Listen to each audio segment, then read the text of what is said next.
Today I'm talking about the Synthstrom Deluge Isomorphic Keyboard. Freebie.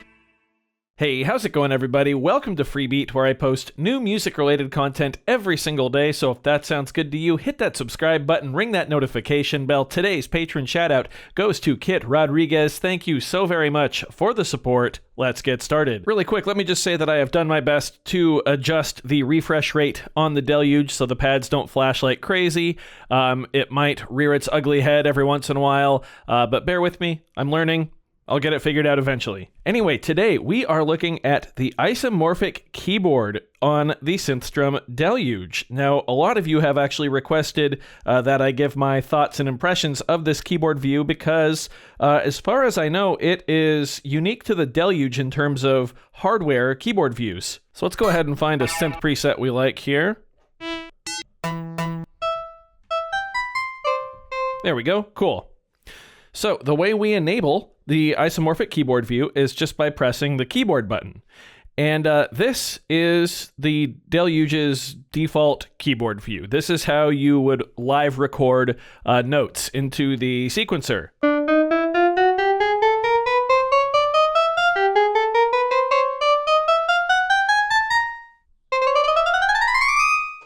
Now, it might seem kind of weird if you don't really know what you're looking at, but the easiest way for me to describe this is think of it like a guitar or bass fretboard. Each row of notes is a fourth apart, much like a guitar is, except for the G and B strings, which are a third, right? Yeah. Music theory on the spot is not my thing. So for instance, let's go ahead and press this note. We can see this is E2. So above that is A2. Think of these as your open strings on a guitar or bass. So E, A, this will be D, G, and C, and then F, and then A, and then D, and so forth. And we can go up and down too. Which is nice. There we go, back to E right here. Now you'll notice some of the pads are lit up and some are not.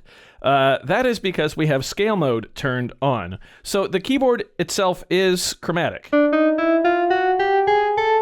We can play the non-lit notes and they will sound. And actually, if we hold down that note, you can see that the octaves for that note light up.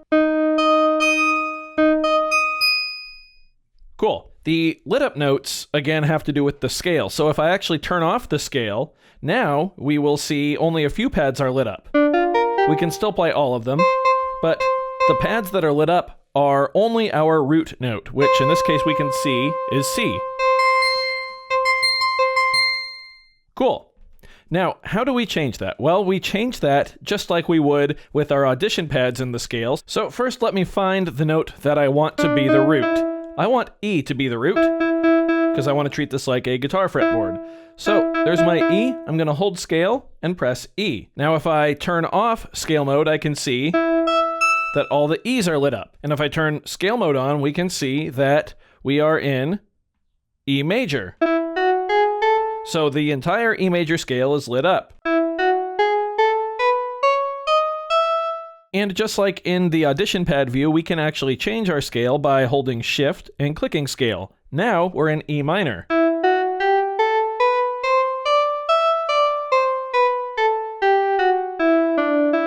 Awesome. And we can keep cycling through them. Dorian, Phrygian, Lydian. I don't know what that one is. We got a lot of different options. And I believe you can do your own custom scales as well.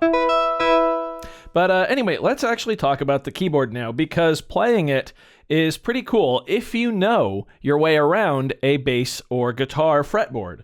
Like I said, I've got E set as my root here, so we can make a very basic E power chord shape. And then there we go, that's our power chord.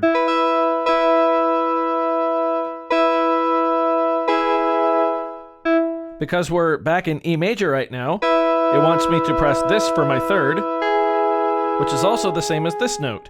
So anytime you hold down a note, it shows the octave. So you can really easily make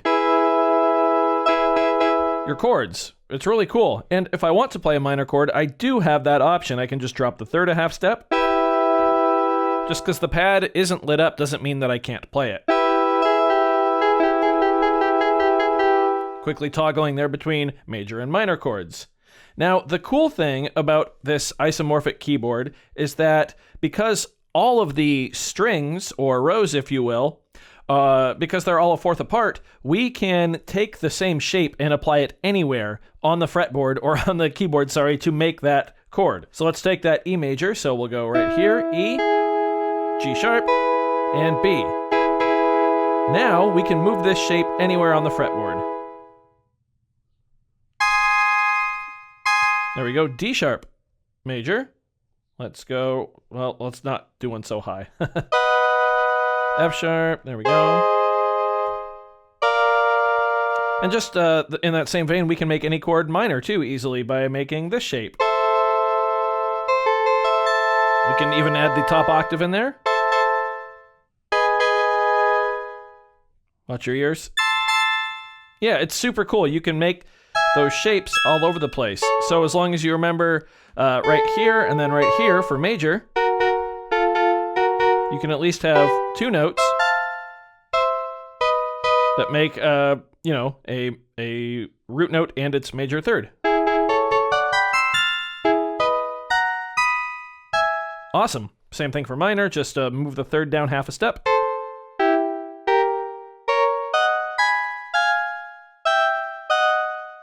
So I actually really like this isomorphic keyboard view, again, because I'm used to the bass and the guitar. So I feel like I can record really, really easily.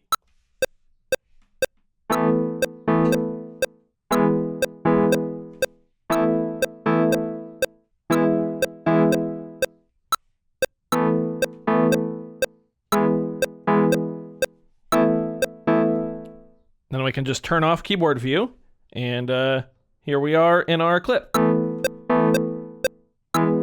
Zoom out. Zoom out again. There we go.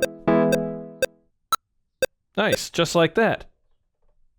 Set it to 4 measures long, and now I have, you know, the foundation of a piece of music. Turn off click.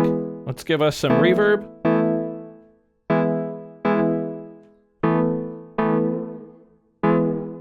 Mess with the modulation a little bit there.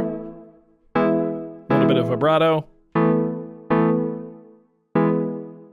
So as you can see, in the clip here, I turned on the keyboard view at the beginning of the video, recorded what I wanted to record, then turn off keyboard view, and here we are. Now we can navigate this like normal. Here we are in 16th note view, 4 measures, zoom out.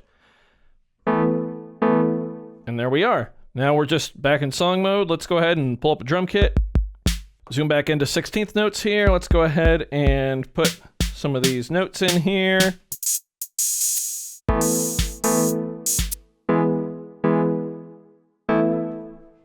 And let's go ahead and adjust the length of this down to 1 measure. There we go.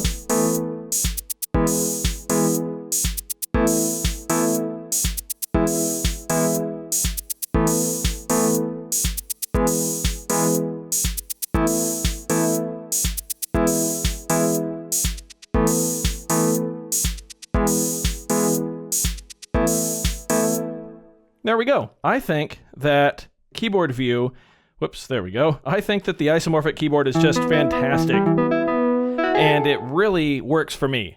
And it just kind of clicks with the workflow that I like to use.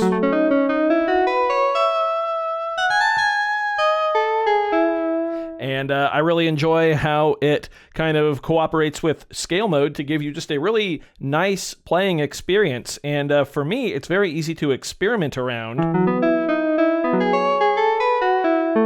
Maybe with melodies that I wouldn't necessarily come up with if I was playing just on a traditional piano.